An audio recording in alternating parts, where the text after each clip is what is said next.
Good afternoon to those joining us from UAE, Saudi Arabia, Oman, Qatar, and Kuwait. Good evening to those joining in from India, Singapore, Malaysia, Vietnam, Philippines, Indonesia, and several other geographies. Today we have with us our faculty director, Professor Allan Filipowicz, talking us through the leadership challenges of integrating strategy and operations. Incidentally, this topic has been taught as Module 1 of Senior Executive Leadership Program only a few weeks ago at the beautiful Cornell Tech campus at Roosevelt Island, New York City. It is an absolute privilege connecting on one of its kind program, the Cornell Senior Executive Leadership Program. It has 10 months duration, 2 weeks in Cornell at New York campus, a couple of days in Dubai, 10 online modules, projects, simulations, and more. Last cohort, we had participants across the globe, from Jakarta to Kuwait to Mumbai to Dammam and Riyadh. You may all be quite familiar with Dr. Allan. For the rest of us, Professor Allan is a professor of leadership at Cornell, a PhD from Harvard, MBA from Wharton, several degrees of engineering from Cornell, several decades of teaching experience. Over to you, Professor. Thank you so much, and thank you all for joining me. What I want to talk about today is this question of the leadership challenges of integrating strategy and operations. And what I'm going to do, I'm not going to use a PowerPoint presentation. I just want to sort of discuss this conceptually, because I want you to imagine, if you will, the things that we're talking about. I want you to visualize the ideas. So the topic is the challenge of integrating strategy and operations. Before we get into that, let's think about what strategy is. And what strategy is it's an entire field of knowledge. It's a field of research, and it is aimed at answering one question, and that question is, how do I create value? Now there riders on that question, which is I not only want to create value, but I want to keep it. And I know not only want to create value and keep it, but I'd like to keep it over the longer term. That's it. That's what strategy is. Strategy addresses this question. How do I create value? How do I keep value? How do I keep value over the longer term? And the way we practice strategy, what we do when we're setting a strategic direction, is we figure out systematic ways to understand what's going on in the world around us. And in particular, we're looking for threats and opportunities. That's not surprising. And so, any pestle models, Porter's 5 forces, et cetera, those are just systematic ways to look at what's going on in the world around us. And then we align our organizations, the capabilities of our organizations, to mitigate the threats and take advantages of the opportunities. And that's it. That's all strategy is. We figure out how are we going to create and keep value over the longer term. And the way we do that is we figure out what's going on in the environment, or what will happen in the environment, obviously, and then we align our organization behind it. So far, so good. What's operations then? Well, operations is concerned with a different question. Operations is essentially looking at, how do I optimize subject to constraints? How do I optimize subject to constraints? Now, these are two complementary and very, very important topics, very, very important fields of knowledge that you as leaders need to have mastered. But there is a fundamental challenge in there, and the fundamental challenge is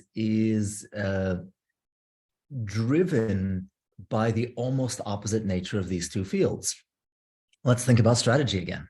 Strategy is thinking about possibilities, right? What could we do? What's going to happen? What could we do? Think of all these opportunities. And operations is the opposite. What operations does is it essentially focuses on constraints. It optimizes subject to constraints, but it focuses on the constraints. So on a very, very deep fundamental level, they are, in essence, opposite sides of the same coin, but one side is much more fun than the other side, right? Imagine yourself at some event, at some party, and someone says, what do you do? and you say, what I do is I think about the boundless possibilities and I help my firm realize those boundless possibilities. Now, you sound like an interesting, you go to the next.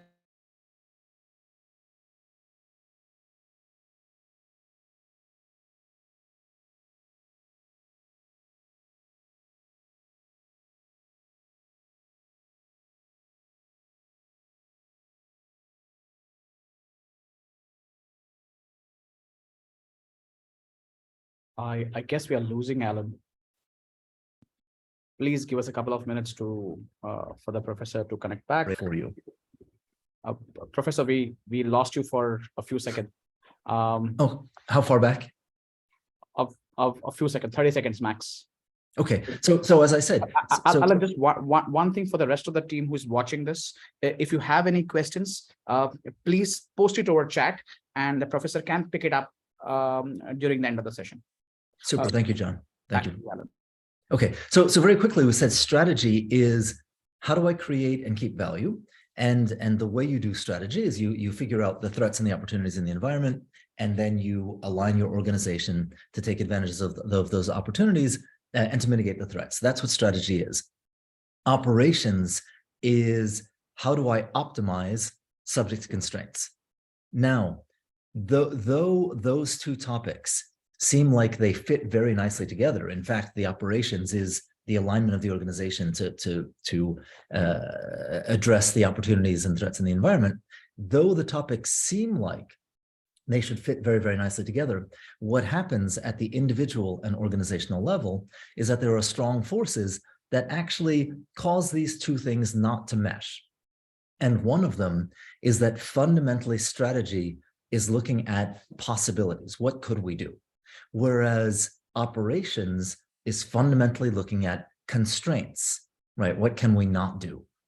And partially because of that, if you think about strategy and operations at the level of sort of who's doing it and the inherent interest, strategy seems really interesting, right? Let's talk about all the cool things we could do, whereas operations really doesn't. Operations seems somewhat pedantic. Now, I have a bias, of course, I come out of a strategy background, but if you look at, and here comes the really interesting thing, if you look at course offerings,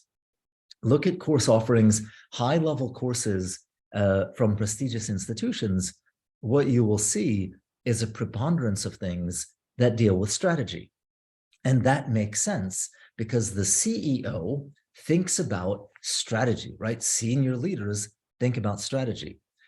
But now open any article in the business press. And if you look at any article in the business press and try to think about what's causing the problem or crisis that is described in this article, it is an operational issue. And the cleanest example of this is the supply chain mess we've all been experiencing across the world and across industries. So whilst it feels like strategy is the cool thing to do, operations is the thing that's going to turn up in the business press that causes the problems. And yet another question you can ask yourself is, who's going to these courses? Who is studying what? And what happens is more senior leaders study strategy and sort of more operational, people lower down study operations. And that's great, except that in order to do what you should be doing, you need to be able to do both. That's the key. You need to be able to do both. And both of these things are somewhat running against each other. All right. So what's the solution? How do we integrate these two topics, given that they're sort of driving in different directions? Well, it turns out in SCLP, for example, what we look at is strategy and operations, but also we look at technology and we look at sustainability. And both technology and sustainability are massive things that are happening in the environment that are providing opportunities and threats, right? The study of sustainability, the study of technology is really part of that process of saying what is happening in the environment, what's coming down the pike. I won't talk about sustainability for now, but if you look at the technology piece, technology is a massive change. It's not a once in a lifetime or once in a generation change. The argument is our current state of technological advance is literally once in human history. Right now, there's obviously hype around that, but the amount of change driven by technology is absolutely massive. It's unparalleled. And so we need to understand technology so that we can think about, well, how do I point my organization towards the possibilities that are coming up? And if you're trying to understand technology, and here's where things get interesting, there's essentially 3 ways that a company can use technology to advance, to better itself. And one is, we need to think about what we're doing and see if we can improve the steps of what we're doing. And if you're doing that, to think about what you're doing, what you have to do is you have to understand what you're doing, which is operations. And so the technology, the focus on technology is acting almost as a zipper, pulling together the strategy and the operations. The second piece is, once you see what technology allows you to do, it's very possible that you may be able to serve that client with a completely different business. That is, you are changing the nature of what you're doing. For example, the advent of high processing power, high communications, and very, very cheap sensors means that you can move away from selling products and you can move towards selling services, right? I'm not going to sell you a tire. I'm going to sell you, if you're talking to fleet managers, I'm going to sell you the ability to keep all of your trucks running all the time. And I, as a company, will manage the tires. That's a completely different business model. And so technology not only lets you optimize your ongoing processes, but it allows you to look at completely different business models. And that is really kind of the finest example of strategy. And then the third domain in which technology changes business is the way companies work, the way technology companies work has a strong organizational and cultural component. And that organizational and cultural component can be valuable to other companies who are doing things that are not necessarily technology driven. And so because of these 3 facets, we're going to think about what we're doing, and we're going to see if we can make each component better. We're going to think about changing the very nature of our business. That is how, in fact, we create and keep value. And we're going to change the underlying culture, the underlying organization of our business. And all 3 of these are pushed by technology. What you'll notice about the 3 of them is that they are, in fact, integrating the topics of operations and strategy. Now, there's one last piece that I'll get to in a second, but what I want you to notice is the topics that we're covering in SCLP essentially exist because the faculty around Cornell are wrestling with exactly these problems. And the problem is, given the massive changes in technology, particularly digital technology, how should organizations respond? And we're finding that the correct response is calling upon the skills of these various bases of knowledge, and it's not calling on them individually, but it's calling on their integration. Okay, what's the last piece? Well, the last piece is, in order to do all of this, you're going to require a strong leadership component. And the reason you're going to require a strong leadership component is we're essentially driving towards a lot of change. And a lot of change will require you to manage change, which is sort of a classic leadership topic. And also that change, as I have alluded to, involves this cultural component. Now, quick digression on culture. Culture, remember, is only 2 things: what's good and how should we behave. If you have a company that, as I gave you in my previous example, is selling tires, and now you want it to be a company that sells the service of maintaining the fleet of trucks from the tires point of view, that's a different business. And that's going to require different ways of doing things. It's going to require different values, what's good, and it's going to require different norms. How do we behave? And so essentially, if you want to take advantage of technology, you have to be able to drive massive cultural transformation in your companies. And the massive cultural transformation in your companies is essentially asking the company to stop doing what it's currently doing, which is working well, and to try something completely new and different. And that step away from kind of executing what you're normally doing to exploring something new is incredibly difficult. And so that's the leadership component. It's getting the organization and people within the organization to do things, to move away from things that are successful and safe and towards things that are risky and unknown. And the reason you can do that is, and here we go back to the strategy piece, that the world has changed around us. And it's changed around us to an extent that if you think about the combination of forces coming together is unparalleled certainly in modern history. All right, so that's it. The strategy, how do I create and keep value? Operations, how do I optimize subject to constraints? These two things fundamentally they complement each other. But if you think about the people who have mastered the topic areas, they tend not to play in the same sandbox, because there tends to be a hierarchical division, because one is looking at possibilities, the other is looking at constraints, because one sounds more fun and exciting, it's sort of just on the surface, as opposed to kind of a little bit more tedious and operational, if you will.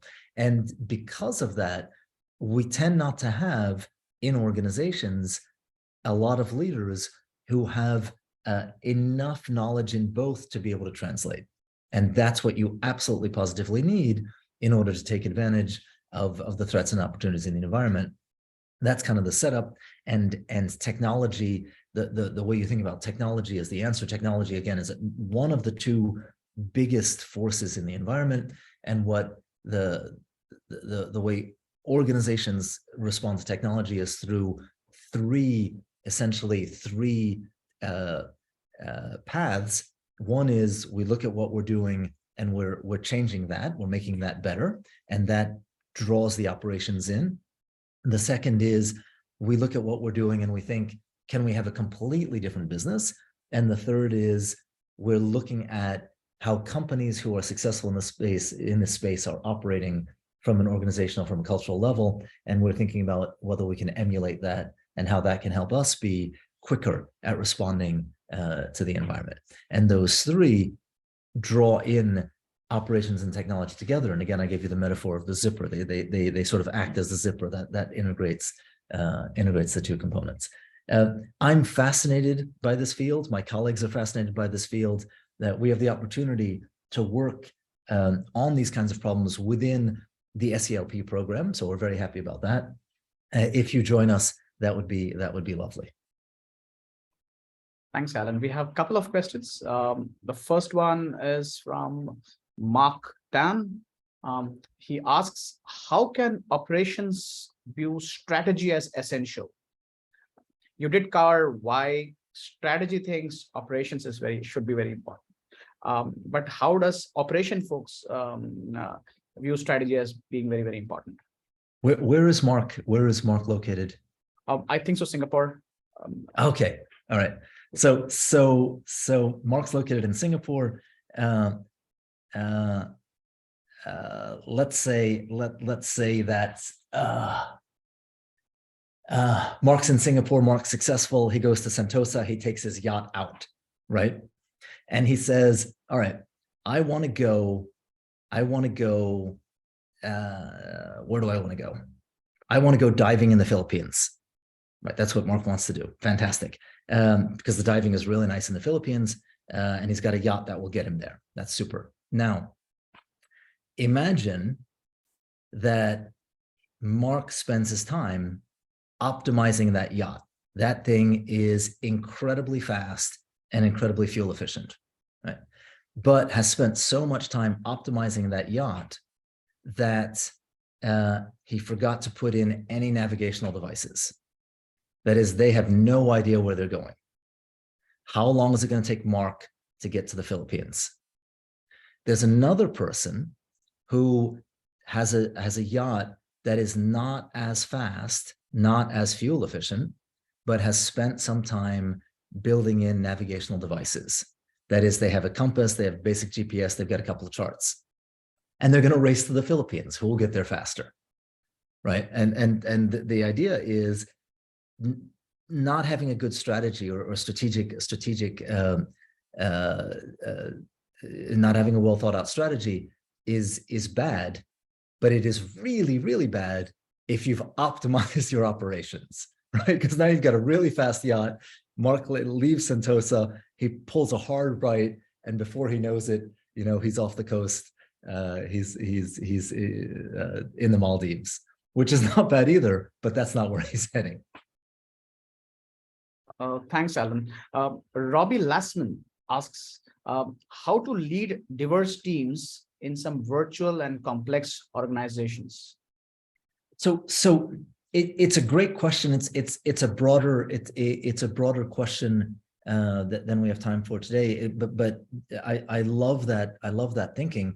You know, one of the things that we did in module 1 is we focused on teams, how to build teams. In fact, we closed that first module with a simulation where you got to work with your team. In this case, we climbed Mount Everest, because being able to lead teams and lead diverse teams is fundamental to what we're talking about, where the diversity is the diversity around demographics, but also diversity around functional backgrounds, et cetera, et cetera.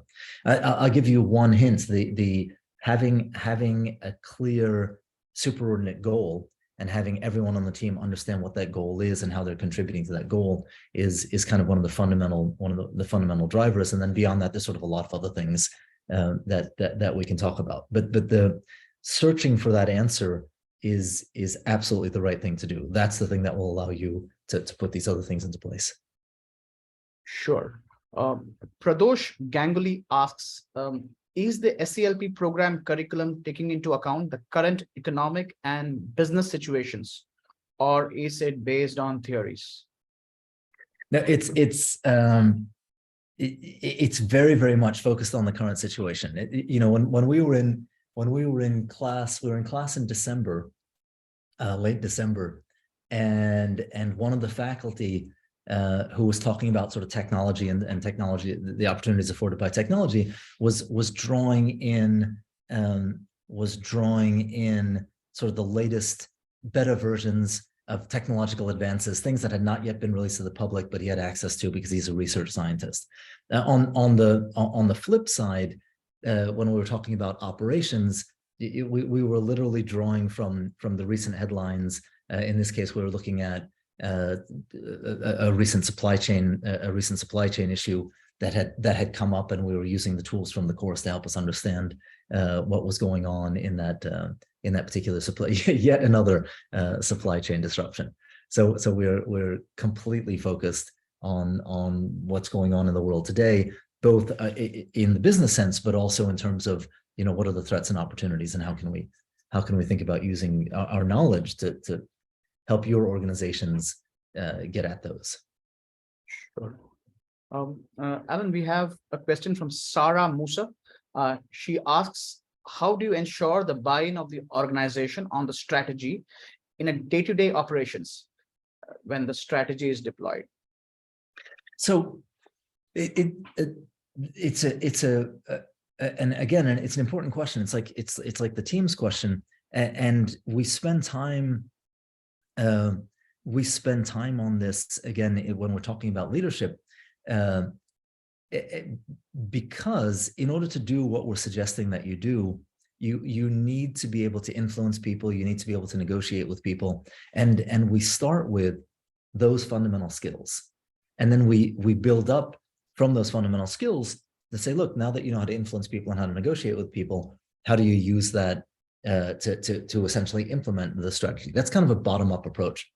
There's a different approach, which we also talk about, which is unless your organization, that the leaders of your organization are absolutely brilliant, sort of orders of magnitude smarter than everyone around them, the odds of them being able to scan the environment and understand how those changes, the localized changes in the environment, influence what it is that you're doing are low. You're much, much better off, rather than having one person do strategy, have a way to do strategy that's shared much more deeply in the organization. And so everyone can think about the implications of what they're seeing on a day-to-day level at the level of strategy, right? How is what's happening here changing how we collectively create and keep value? And so through those two things, the ability to influence people, to help move the strategy through the organization, but also the idea that you also want to teach many more people in the organization how to execute on strategy, how to think strategically, because you're relying on them to scan the environment for threats and opportunities, and help you collectively align your organization to those threats and opportunities. Sure. Thanks, Allan. We have tons of questions hitting us, so I'm going to be faster in my questions. Okay, I'll be faster in my answers. Now, Vincent Tobias asks us, where does the innovation function fall within the strategy operations continuum?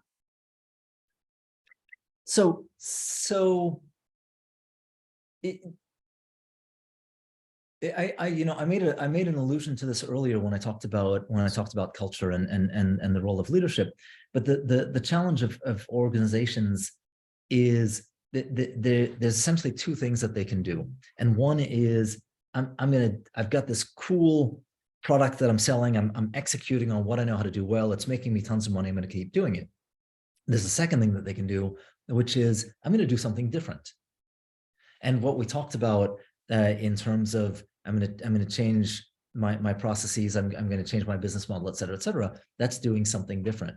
It turns out that we are in an environment where we have to continuously be doing something different. And that is enormously difficult for organizations. Organizations are built and optimized. This is back to the operational piece. They're optimized to execute. And if you're optimized to execute, you can't do something different.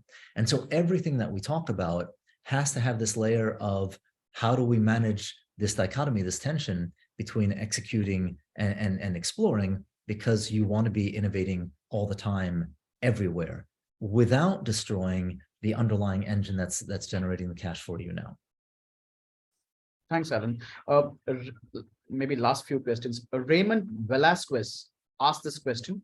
How can you push the introduction of tech in the operations of your business if there are challenges of your stakeholders being from countries like Philippines, where there are government policies and red tape, etc.? It's a long question. So it's this. That is a beautiful question. I should have used that question to structure the whole discussion, because what it's saying is, look, strategically, we've got this big force in the environment, technology, that has to change how we do things, right? We're going to align to take advantage of these possibilities. But on the operational side, one of our constraints is regulatory. And now we're getting into a whole bunch of questions of how do I essentially carve out experimental spaces to allow us to test these new ideas, right? This new technology or whatever, to show that we are collectively better off. That's essentially the game, right? And if it's a regulatory agency, you either carve out an experimental space within the country, or if you're a multinational, you find a different place where you can run the experiment, gather the data, and then come back and say, hey, look, this stuff is working. If we're talking about culture, it's exactly the same thing. What's good? How do we behave? Well, we know what's good and how to behave because we know what's been successful in the past. Let's experiment and see if we can also be successful doing something else. And again, so it gets back to this experiment and innovation thing. But it's a lovely question that marries the strategic imperatives with the operational constraints. In this case, it's a regulatory framework, or it's constraints driven by the existing cultural norms. Allan, we hit the time limit. Maybe can we take one last question? Sure. Now, Fadi Jaber asks us, any tips on how to move strategy to execution? any major KPIs to track progress?